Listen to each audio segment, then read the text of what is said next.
Hey everybody, it's Melanie, the Carnivore Queen. Today I'm going to do a video on the top 10 ways that I manage my OCD, anxiety, and panic disorder. So if you guys are aware, I have had OCD and panic disorder since I can remember. I was not officially diagnosed with it until I was about 13 years old. But I have had panic attacks since I was I I mean 3-4 years old, and they kind of came out like tantrums, but they were more of panic attacks now that I look back on it. So if you've followed along, you know that I'm a 3.5 year carnivore. A lot of people in the carnivore keto community talk about eating this way and how it affects mental health, as far as it actually improves mental health. It improves things like schizophrenia, OCD, panic attacks, things like that. So I totally jumped on board with this. I went off of my meds. I slowly went off my meds while I was carnivore, and it was not good. It came back with a vengeance, and so I'm one of those people that has to take medication in conjunction with a bunch of other things that I do, which I'm going to list out here right now. So the top 10 things I do. So, okay, they're not in any particular order, but these are the things that have helped me, and they might help you. I don't know. I'm not making any promises. I can tell you some of these are very, I want to say, unpopular. I don't think they're controversial. I just think that they're not something that most people do. So number one is I don't watch the news. I know, right? How do you know what's going on in the world? You're completely ignorant, right? No, you will find out when things are happening. Believe me. Everyone else will tell you, especially if it's something you really need to hear. So yeah, I've made a conscious effort to not watch the news. I don't allow the news to be played while my children are in the room. This is kind of a hard thing for my parents and my husband's parents when the children are over there. For some reason, they like to have on the news, and it's doom and gloom. It's who's been murdered, who's been raped, who's been killed. It's war, it's so terrifying. It's like a scary movie. And so I say, nope, that's not on while my kids are in here. I'm very protective of that. So I've been told by a psychiatrist to not watch the news. And she actually said, if you need to be informed, read a newspaper instead, because it doesn't have that visual aspect that you see. You see the footage of just total just violence and carnage. So that has really helped calm my anxiety and my OCD and my panic disorder. Just that one thing of no news. Number two, I take 150 milligrams of Zoloft every day. The reason I take Zoloft is because it's supposed to be the safest if you're in your like childbearing years. I was on the medication through both of my pregnancies, and my kids are all right. And yeah, they did great. I did great. I know a lot of people, a lot of women that suffered from terrible postpartum depression and anxiety, like real bad. And I feel, and they've even said they're starting to think they might need to start placing some of these people on, some of these women on an SSRI, just to kind of have like a baseline for before they even have the baby. I've actually, one of my OBGYNs actually said that would be a really good thing to do, because it would prevent that terrible baby blues are totally normal. Like, that's normal to have that after you have a baby. I'm talking about, like, I stopped getting out of bed and I don't care about the baby anymore. That kind of stuff is what I'm getting at. So yeah, some people don't, they don't agree with taking medication to control OCD or panic attacks, anxiety. I have amazing results with it. I've always done wonderful with it. It was the reason I went off of it is because I had just been so convinced and gone down such a rabbit hole that I could do it without medication. I can't. Okay, so what? Who cares? It works for me, so I'm going to do it. Number 3 would be I read inspirational and uplifting books. And by read, I mean I read a couple pages a night and try to listen to an audiobook every now and then while I'm doing like other stuff like dishes or laundry, stuff like that.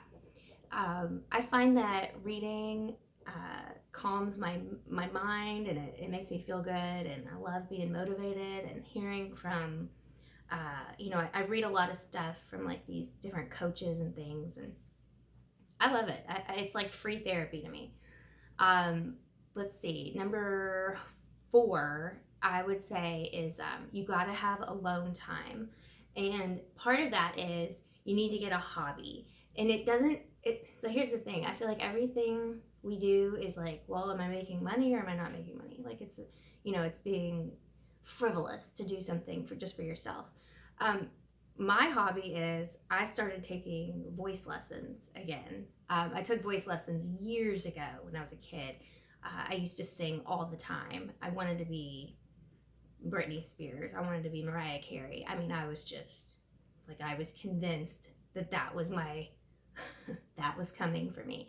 That didn't happen, but that's okay. I love to sing. I love music, and it's amazing to just go for an hour and train my voice. And so I do that, and I also like going like to get an actual coffee out at McDonald's, even though I know it's not the best for me. I'll do like a sugar-free vanilla coffee from McDonald's, and then I'll go to a thrift store, which is like my favorite thing, is to go thrifting. So anyway, let's see, number 5. Okay, this might be the most important, but the carnivore diet. That's one of my things that I have to do to keep myself healthy and keep my brain healthy as well, because it's so important to eat properly, to eat stuff that is nourishing and not just damaging your brain. So yeah, the carnivore diet's high in protein and fat and B vitamins and cholesterol, all that great stuff that you need.